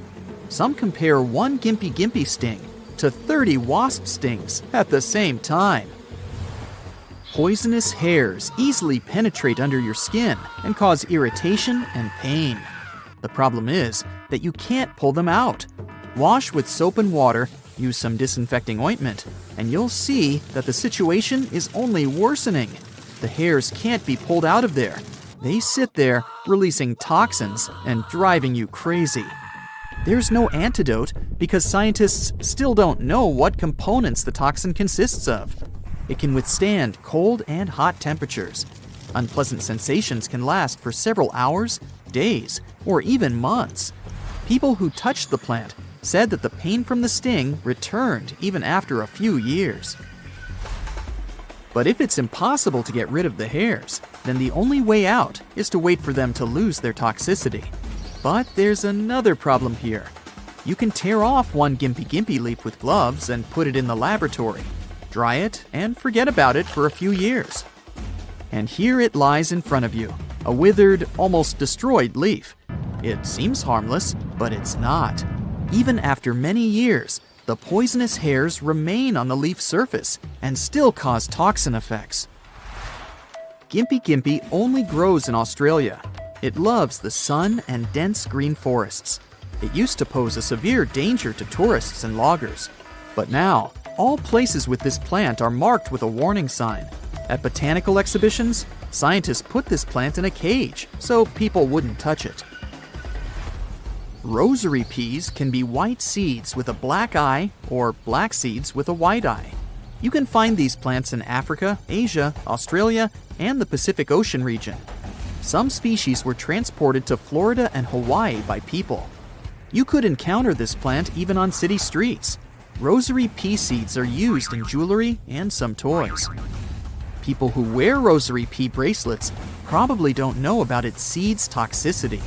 Rosary peas, as well as the castor bean, contribute to the destruction of cells. Interestingly, rosary pea seeds are used not only as decorations, but also for healing certain health conditions. This is the only poisonous plant from the list that looks poisonous. You probably won't want to pick it up when you notice it. See this red stem that looks more like an artery or an enlarged nervous system? And those berries are similar to eyes. Doll's eye looks a little creepy. Their internal structure is also as unpleasant as their appearance. Doll's eye has a dangerous toxin. The longer they grow, the more poisonous their composition gets. Doll's eye chemicals have a sedative effect on muscles and hearts. This means that your body relaxes so much that it stops working. You've probably seen this plant in reality or wildlife movies. Venus flytraps are rare representatives of carnivorous plants. Fortunately, they're not as dangerous for humans as for insects. But in any case, you shouldn't stick your finger in them. So here's how they work. The plant opens its mouth. There's a red petal with a fragrant smell in its middle. It's a decoy. A fly or some beetle notices this and decides to try it. They climb inside the flower. But the Venus flytrap doesn't immediately get closed. Tiny sensitive hairs inside the plant count the movements of the fly. If the fly has made more than 2 movements within 20 seconds, the plant closes its mouth in less than a second. This interval prevents the Venus flytrap from needlessly slamming when some garbage lands there. Then the fly becomes trapped. The bristles on the plant's jaws work like a cage. Prey cannot escape. Then the Venus flytrap injects digestive juice into its mouth, which destroys the fly. 5 to 12 days later, the plant opens again and waits for a new lunch. The Venus flytrap can eat flies, beetles, spiders, and even little frogs. Giant hogweed causes the most extensive damage among all plants. It's dangerous not specifically for one person, but for entire forests and fields. Giant hogweed is an invasive plant. It's like a parasite. It multiplies quickly and destroys all other flowers in the area. Insects don't feed on giant hogweed. It's also problematic for people to destroy it, since giant hogweed causes an allergic reaction on the skin. It grows quickly, it's immune to poisons, and lives long. Giant hogweed can reach the height of a 1-story house and be deeply rooted in the ground. It releases its seeds, and a light breeze spreads them for miles. Scientists still can't create an effective way to combat it. There's nothing that can defeat giant hogweed in nature. Well, not yet. Nature and evolution always find a balance. The holiday spirit comes with holiday decorations. Sparkling lights, garlands, and snow globes are all part of it. Our furry friends like to play with them too. But did you know that this stuff has some hidden dangers? Let's take a closer look at pet safety tips in your household, both during holiday times and any other time of the year. Number 1 is tinsel. It's a go-to option to spread a celebration vibe. Tinsel is also known to spread all over the place. You might have noticed this if you trimmed a tree with it. Pets, especially cats, love such decorations. Yet, if they eat a piece of tinsel, it can cause intestinal problems. Not to mention emotional effects. The consequences can cost a lot money-wise too. Surgery to remove a foreign object can cost hundreds of dollars. Don't underestimate the appeal of a shiny object in the room, and keep your eye on your pets. Number 2 is decorative lights. Once you're done, you put them in the box, and they spend the whole year there, tangled. When you open the box next year, you'll have a hard time untangling them. But while you're unpacking, your pets can eat the lights or get an electric shock. To avoid this, you can bundle up loose cords with protective plastic covers and hang the lights in places your pets can't easily reach. Some people have a snow globe collection. They get these balls as souvenirs from tourist places they go to. Others take them out of a box with holiday decorations at certain times of the year. These fragile things can easily break. Don't ask me how I know this.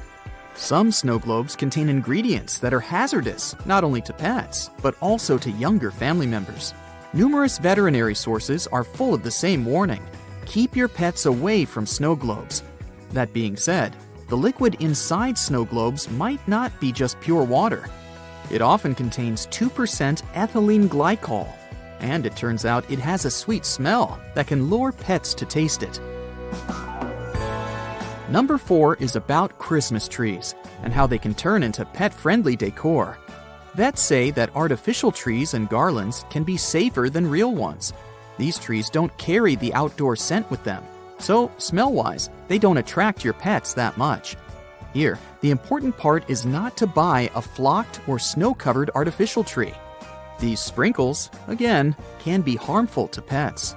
If you're not into buying artificial trees, you can attach a fishing line to the tree and hang it on the ceiling to stabilize it. As for the water for the tree, your pet might want to taste it. It's best not to add aspirin or other things to this water. You can cover the reservoir with foil to keep your animals away. Lastly, You can temporarily put a large water bowl in the same room as the tree. If your pet gets thirsty, they can go to their bowl instead of the reservoir. You can consider putting a barrier in front of the tree to make it less accessible. But some cats are wild. They'll just take it as a challenge, and they'll easily get over most obstacles. Yet, most of them don't want to bother with double-sided sticky tape. You can try that. When I talked about snow globes, it included magnets too. I wonder whether magnets can be dangerous for pets. We use them for various purposes in our homes. For starters, with their help, we showcase our photos or notes on the fridge door. Our four-pawed friends can easily get their paws on it. These fridge magnets might not be as harmful as so-called rare earth magnets, though. Neodymium magnets, for example, are the real danger. These kinds of magnets are very powerful. If you accidentally pinch your body parts, they can injure you. Imagine these magnets as warriors. When they get too close to each other, they can strike with a super force to chip and shatter regular magnets. You wouldn't want that type of magnet near your pets or little members of your family. Rare earth magnets are normally used in stuff like hard disks, locks for doors, or headphones, but they're also used as toys. These magnets aren't especially toxic, so if your dog accidentally eats one of them, the magnet may leave its body in a natural way. But what if it eats two super powerful magnets? I don't want to get into the details of this scenario. The intestines loop back and forth in the abdomen, and if these magnets get too close to each other, yeah. Apparently, pennies made later than 1982 are also hazardous. They contain high levels of zinc. You might think, isn't zinc an essential mineral for our body? Yes, for growth, wound healing, and many more aspects. Yet, the body needs a small amount of zinc. Too much can cause poisoning. Zinc is found in many metal objects, such as bolts, zippers, and jewelry. If you live in the US, you should know that pennies minted after 1982 have zinc cores covered in copper plating. One of the most common causes of zinc poisoning in pets is these pennies. Household plants and flower bouquets can also be dangerous. Let's say you have a bouquet of tulips that you want to keep, and your cat looks so funny trying to push the vase off the table. You shouldn't let curiosity get the best of your cat. Aloe vera, Daphne, daylily, oh, the list is long. The moral of the story is, kittens are curious and shouldn't eat plants or flowers because they can be toxic for their fluffy bodies. The next one is batteries. The acidic material inside them can leak if they get blasted. Imagine your dog chewing them accidentally. Severe consequences and immediate surgery would be the next step. When I say batteries, I also mean stuff like remotes, watches, and hearing aids. They're also powered by batteries. The next item on the list is food. Yeah, I know how hard it can be sometimes to eat while your pet gives you the look, "I want to taste that too! Give me a bite, human, please!" Okay, allow me to explain the dangers so that you can resist the temptation to share your food with your bestie. Avocado is toxic to birds and rabbits. Apple seeds and almonds are bad for hamsters. One myth is that rabbits eat lettuce, but in reality, you shouldn't include some types of lettuce in their diet. For example, iceberg lettuce. It contains lactocarium. It can be harmful if your animal eats too much of it. Another myth is that cats should drink milk. Nope. Cow's milk is not good for cats because, surprise, most cats are lactose intolerant. Chocolate, garlic, grapes, and raisins can also be dangerous to pets. How toxic something is depends on several factors, like the species of your pet and how much of the potentially harmful thing the animal has eaten. At the end of the day, you know your pet better than anyone. You probably already know how long it takes them to visit their litter box or how it smells. So always be prepared. Watch your pet's behavior. Do they have a decreased appetite?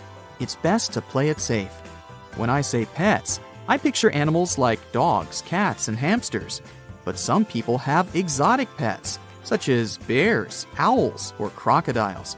The Global Federation of Animal Sanctuaries believes that 5,000 tigers are held by people in the United States alone. This number includes zoos, but the majority of them live with private owners. Mountain lions are also commonly seen among exotic pets. Maybe this is why from time to time, we encounter news telling us that something went wrong with private owners of wild animals. Do you have a pet? If you do, what's their name? Why not let us know in the comments? No, you couldn't help yourself. You snap a vacation selfie with your fingers in a peace sign and post it to your social media. It gets you likes, comments, all that good stuff. The next day, someone breaks into your banking app. Someone just stole your identity, all thanks to that innocent little selfie. The peace sign first became popular about 70 years ago. Back then, no one could have imagined it could cost you all your precious personal data. Nowadays, you can use your fingerprint to unlock your smartphone, tablet, and laptop. If someone can get your fingerprint, they can get access to basically everything. Japanese researchers managed to scan and copy fingerprints from a photo taken about 9 feet away. Normal quality, fingerprints in focus, and some good lighting. That's all it takes, apparently. The better the image quality, the easier it is. So, if you have one of the latest phones, you're in a high-risk zone. Any old 3D printed finger won't unlock a phone, though. Most newer models have fingerprint readers with tiny electrical circuits. When they come into contact with the ridges on your real fingers, they recreate your fingerprint pattern. Human skin is conductive, and 3D printer ink isn't. But scientists found a way around it. They used an inkjet 2D printer, conductive ink with tiny metallic particles in it, and regular paper. And it worked. Your fingerprint data is really valuable because it's more vulnerable than any password you might have. If something weird happens, like you get a suspicious email or text, you can just change any password you want in a few minutes. But you can't exactly download a new fingerprint. How would that even work? When someone gets access to your fingerprint, there's big money involved. Unfortunately, it's your money. Cyber bad guys can get rich off that kind of data. You probably use your thumb to log into apps, including your banking ones. That's your money and personal info up for grabs to the highest bidder. If someone gets access to your health records, they can order expensive equipment in your name and resell it later. Or they can just go to the doctor or dentist for free. The good news is, scientists are on it. They've invented a clear sticker that has a fake finger vein pattern imprinted on it. It'll stop people from stealing your identity, but still let you use your fingerprint to unlock your gadgets. It's still a work in progress, though. Another option is called liveness detection. After your phone reads your fingerprint, it asks you to nod, wink, or smile. That way, the phone knows the fingerprint's attached to you, a real person. There's no way to fake that. If you rock the peace sign every chance you get, you might want to come up with a new signature move. That's the hang loose, the double thumbs up, and that awesome one where you put your chin between your thumb and your index finger. Or just keep it up, but disable the fingerprint reader on your phone. If you choose to do that, you'll need to be 10 times more careful about your passwords. Get creative when you answer those security questions, the ones they ask you when you forget your password. If someone's after your data, they can easily find out the name of your elementary school, your mother's maiden name, your favorite food or pet. Don't make it so easy. You can write your answers in backwards or just give funny wrong answers that you'll easily remember. Just in general, share as little information about yourself as you can online. In case you have your pet's name as a password, 1. Change it. 2. If you have to keep it, don't share pics of your pet's collar and name tag. The best passwords are, and always will be, random mixtures of letters and numbers. You can also use a password manager to create a stronger password. If your bank or insurance company asks you to provide some additional personal information by email, double check with them. Call them, ask them if they really need it. Read the email carefully. Fake ones often have spelling or grammar mistakes, even if the email address seems pretty legit. When you're putting in your payment data to buy something online, make sure there's a padlock symbol before the web page address. That means it's protected from any bad guys out there. Don't share your full date of birth on social media, and watch out for those online quizzes that make their way around the internet. They don't really need to know where you went to school. Don't post photos that have your boarding pass, password, driver's license, credit card, or anything else with personal information on it, even if it's just casually lying there in the background. Bad guys can zoom in on it. If you don't want the rest of the world to know your exact address, turn off the location function in your camera settings on your phone. If you really want to keep the location info to organize your photos better, you can manually remove the geotag from photos you want to post online. On an iPhone, select one or several photos to post and tap the Share button. Then choose Options at the top of the screen. Toggle off the All Photos data in the next screen that opens. On a Mac, open Photos, then General Preferences. Uncheck the Include Location information for published items. On an Android, open Gallery, tap the picture you want to take the geotag off, and swipe up on it. Choose Edit, then tap the red minus thing next to the location. Then save the changes. Be careful when you're shopping online during your morning commute to work, especially if you're driving. Actually, just don't do that. But if you're on a bus or a train, try to position your screen in such a way that no one but you can see it. You don't want a sneaky neighbor to peep over your shoulder and copy your password, credit card details, or shipping address. You can get a special privacy screen protector just to be on the safe side. Don't make any bank transactions while you're using public Wi-Fi. When the network is unsecured, or if the website is unencrypted, you risk all that data going to someone else on the same network. They can even log in with your account. Disable push notifications on your phone, or at least limit what you can see on the lock screen. The name of the app that sent it is enough. Otherwise, when you leave your phone for a moment in a public place or at work, someone can get access to your data. They won't even have to unlock your phone to read the message or notification. Never submit your confidential information over the phone. You could have malware on it that's recording everything you say or sending your data off somewhere. If your phone's working slower than it used to, and you have apps on it you don't remember installing, it might have been tampered with. Malware can also make it onto your phone when you install an app that's not from the official App Store. When an app asks you for permission to access every part of your phone, that's another sign it might not be trustworthy. One form of vishing, or voice phishing, is when someone pretends to be a representative over the phone and asks you to provide your data. Always check with your bank, hospital, or whoever they're pretending to be. The real bank or hospital usually won't ask you for sensitive stuff over the phone. You might also get a robocall that asks you to contact some phone number to claim a prize. The recording might say you can press a certain button to stop receiving calls from this number. Ignore it. You'll just sign yourself up for more robocalls because they'll know you're a real person. Some bad guys that practice vishing are after your voice. It's as unique as your fingerprint, iris, or DNA. A simple yes or I'm listening can help them generate a sample of your voice. If they get that and some other data from you, they can access more personal data and even pretend to be you over the phone. There are programs nicknamed Photoshop for Voice that can change a recording of your voice into something you never really said. So the best thing you can do is hang up without saying a word. When you try to delete something online, you gotta make sure it really gets deleted. There are websites that let you see your long-since deleted Facebook account with all those old pics you'd rather not share anymore. So, if you're searching for evidence of eternal life, well, there you go. Now, if for some reason you ever, decide to wake up a sleeping giant panda or cuddle it, just remember that's a bad idea. Even fearless big cats like snow leopards are wary of bothering pandas in the wild.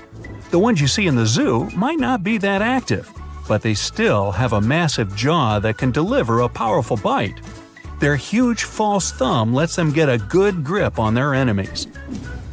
The most misleading thing about the leopard seal is its mouth, which always appears to be smiling. But they're actually rather aggressive animals and effective lone hunters. They like to play cat and mouse with their food, which includes penguins, fish, squid, and even smaller seals.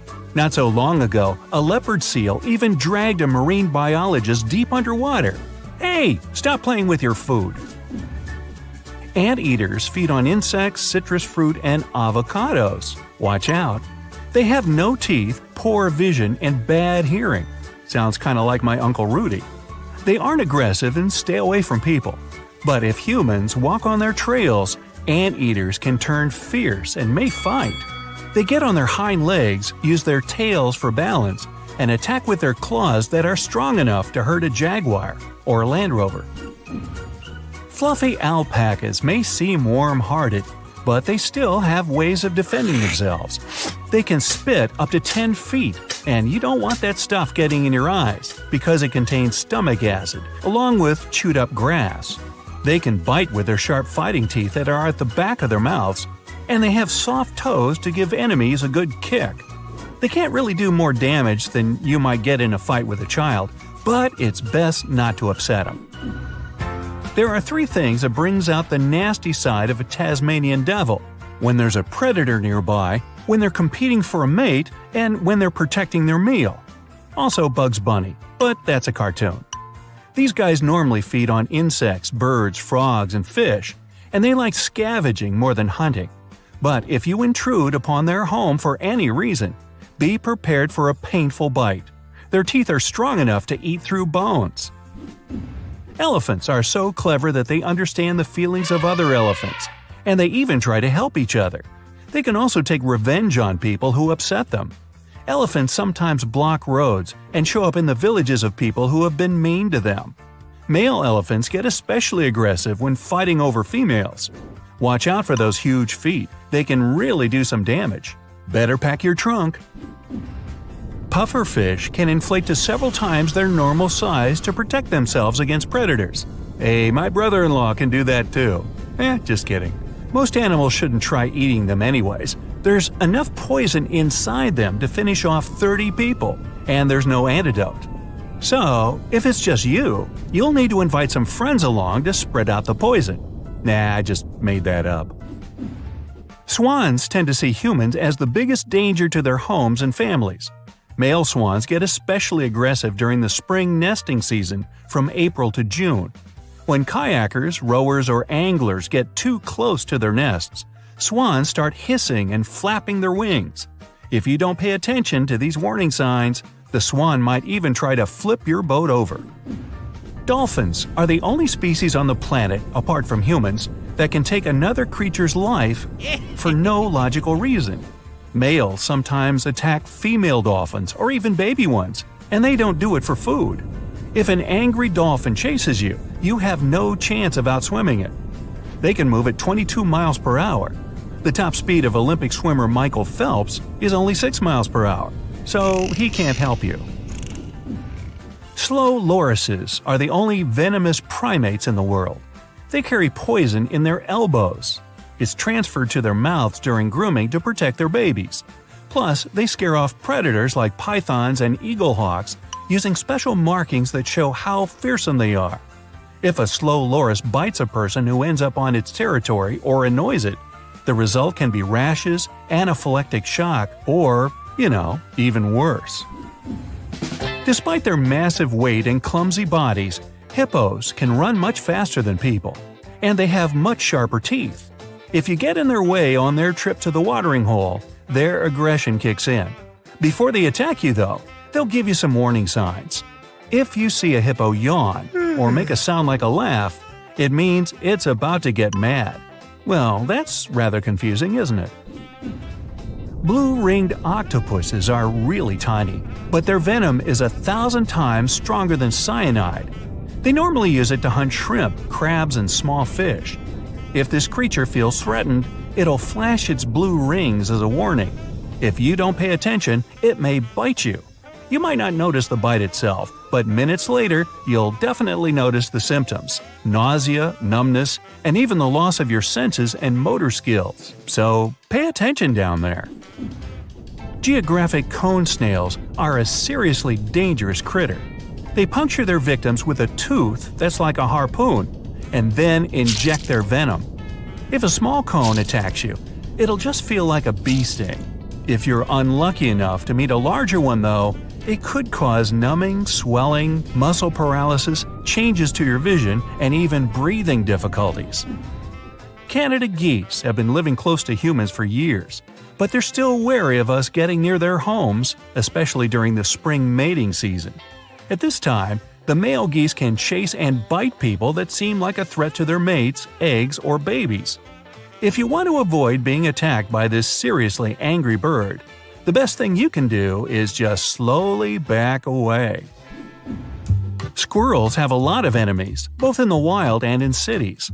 Their superpower against all of them is their speed and agility. Most of the time, it's completely safe to go near them, but they can still be unpredictable like any wild animal. They go on biting sprees occasionally, and watch out, they carry infections like rabies.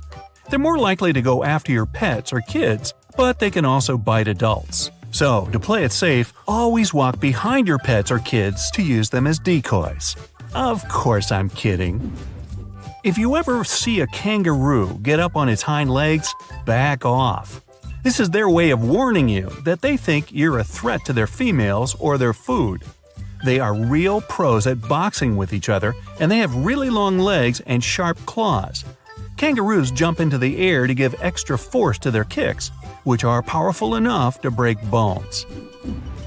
A platypus doesn't have teeth, and it mainly eats insects and shellfish. It's one of only 2 mammals that lay eggs, but these strange things can still do you harm. Male platypuses have sharp spurs hidden on the heels of their hind feet. There's venom in these spurs that's strong enough to take down a dog. Koalas get most of their hydration from eating eucalyptus leaves, and they get all the protection they need from their sharp teeth and claws. When a koala scratches someone that wants to cuddle them a little too hard, they can pass on some unpleasant infections. Raccoons can easily adapt to any environment, including your backyard. They rarely attack humans directly, but can damage your property and make you sick. They'll go anywhere to get some food, from trash cans to bird nests, and this is where they can catch a lot of different infections. Apart from disease, raccoons can give humans nasty wounds that take a long time to heal. When it thinks you're threatening its dam, a beaver will start slapping the water with its tail as a warning sign. If you ignore it, it'll try to use its sharp teeth against you to protect its family. So, it's better to just leave it to beaver. Hey, there's a special knife you can use to protect yourself against attack called a beaver cleaver. No wait, that's an old TV show. Otters spend a lot of their time swimming on their backs, and they don't care about cleaning up after themselves. That's why they leave behind bits of fish that attract insects carrying diseases. Apart from being so messy, they also have powerful teeth that can be used against any unwanted visitor. Cassowaries are the most dangerous birds on the planet. One of these can weigh as much as an adult person, and it has long, powerful legs and sharp claws.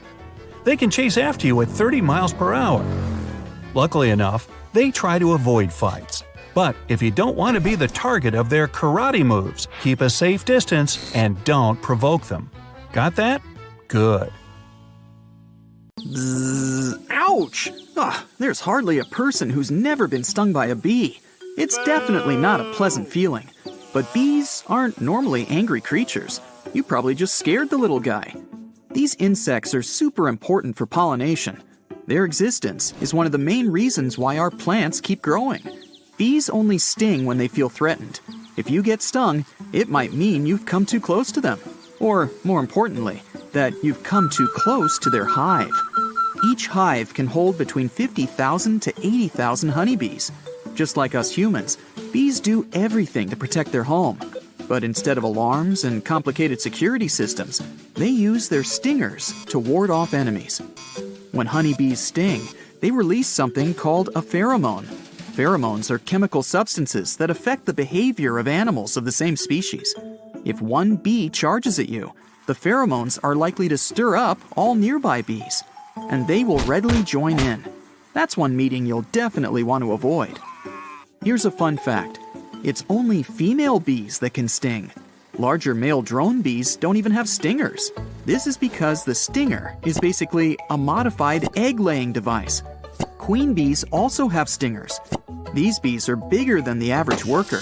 The queen has an average size of just under 1 inch. It's about twice the size of your regular worker bee. Because of its large size, many people think that the queen bee's sting hurts the most. So let's dive into it. First of all, queen bees rarely sting because of their job in the hive.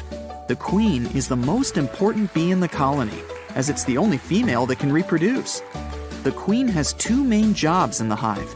Number one, she produces chemical scents that help unify the rest of the bees so they can work together. Number two, she lays a lot of eggs, up to 2,000 a day. The queen is surrounded by worker bees who meet her every need at all times. They give her food. The attendant workers also collect and then distribute the queen's pheromones, which stops the workers from finding a new queen. But despite being the head of the hive and being much bigger than other bees, the queen's sting is actually the least painful. This is because regular bees have barbed stingers. This means that when they attack, the stinger gets stuck in your skin, making it really difficult to remove. The stinger also contains nasty venom that's packed with proteins. That's what causes the pain and affects your immune system and skin cells. The stinger continues to pump venom into your body for more than 10 minutes, or until it gets removed. But unlike workers, queen bees leave the hive very rarely. Their main job is to lay eggs, and it's down to the rest of the colony to protect the hive and the queen. That's why worker bees are the ones with the most powerful sting. This is how they can ward off potential dangers. The only reason the queen would really need to defend herself is against rival queens. Because of this, the queen has no need to develop a nasty stinger. Hers is instead a lot smoother. This means that the barbs don't get stuck in your skin, which can be mega uncomfortable. While this might sound good, it does come with a bit of bad news. Because of the smoothness of its stinger, the queen can jab you multiple times. The stinger is attached to the bee's digestive tract, nerves, and muscles, all of which are essential for the bee to function normally. When workers sting, they're unable to pull their stinger out because of the barbs, and when they try to get free, it doesn't end well for them. But the queen's stinger doesn't get stuck. That's why the bee doesn't feel any negative consequences.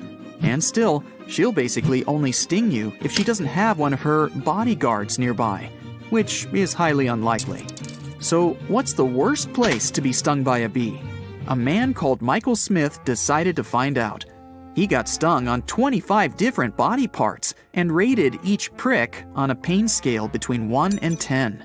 He found out that the most tender area was the nostrils, scoring a 9 out of 10, followed by the upper lip, which he estimated as an 8.7. The three least painful locations were the skull, middle toe tip, and upper arm. All of these scored a 2.3. But moving back to the queen, how does a regular bee gain this title? The queen bee rarely needs replacing, as she can live for a whopping 5 years. At the same time, a worker bee born in the summer usually only survives for about 6 weeks. But if the queen passes away or moves to another hive, the colony needs to replace her.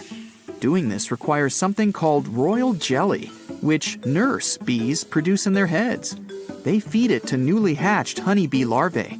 It's basically a superfood that contains loads of useful stuff, including vitamin B, proteins, hormones, and sugars. After feeding baby bees for 3 days, workers select just a few larvae and continue giving them the royal jelly. The others will have a less nutritional diet. The royal jelly triggers new phases of development for these growing bees, and one of the most important is growing special organs they need to lay eggs. But people still don't fully understand how this process works. Some scientists say that it's not the royal jelly itself that causes a bee to turn into a queen. They think it's the exclusion of other natural plant-based chemicals from the queen's diet. But even though we aren't 100% sure how these special bees appear, we do know why there's just one queen in the end. When the first queen emerges, she searches for the other bees who've been fed the same royal jelly. And then she wipes out the competition. If several queens emerge at the same time, it's time to grab your popcorn. They'll Hunger Games it out in a dramatic fight until only one remains. And that's how bees get their queen. Other bees in the hive also have important jobs. These include foraging for food, tending to young larvae, and building a honeycomb. Drones, or male bees, have one singular job: they mate with the queen. And when they're not trying to mate, they eat from honey reserves and do pretty much nothing. Female bees, or worker bees, do everything else. They keep the hive clean, take care of larvae, tend to the queen, store honey, build cells, forage, guard the nest, pollinate, and even feed male bees. Each bee knows exactly what job to do. That's because their specific hormones activate parts of their genetic makeup that tell them what needs to be done and when it needs to be done. Bees have 4 job phases in their lifetime. Phase 1 starts about 3 weeks after they get born. That's when they get to work cleaning the cells from which they've emerged. 3 days later, they enter Phase 2. In this phase, they're in charge of feeding other bees. This lasts for about a week. Then they enter Phase 3. They move further away from the hive center and become handy helpers. They build the honeycomb and guard the hive's entrance. This period also lasts for around a week. After that, they enter the 4th and final phase, the foraging stage. It's definitely the most dangerous part of our stripy friends' lives. This is where they leave the nest, look for pollen, bring it home, and feed the colony. They also leave a stinky footprint on the flowers they touch when collecting pollen. This way, they can figure out if their bee relatives have been here or if it's been a stranger. Sometimes they discover their own footprints. Unbelievable! This phase doesn't last very long though, only around 10 days, as it makes bees super tired. After such a short life, where they work non-stop, worker bees then leave the hive to never return. At the same time, if a worker passes away inside the hive, special undertaker bees carry this bee out. But while bees' lives may be short, this pattern seems to be working out quite well for the species. After all, they've been around for over a whopping 130 million years, and counting. That's it for today. So hey, if you pacified your curiosity, then give the video a like.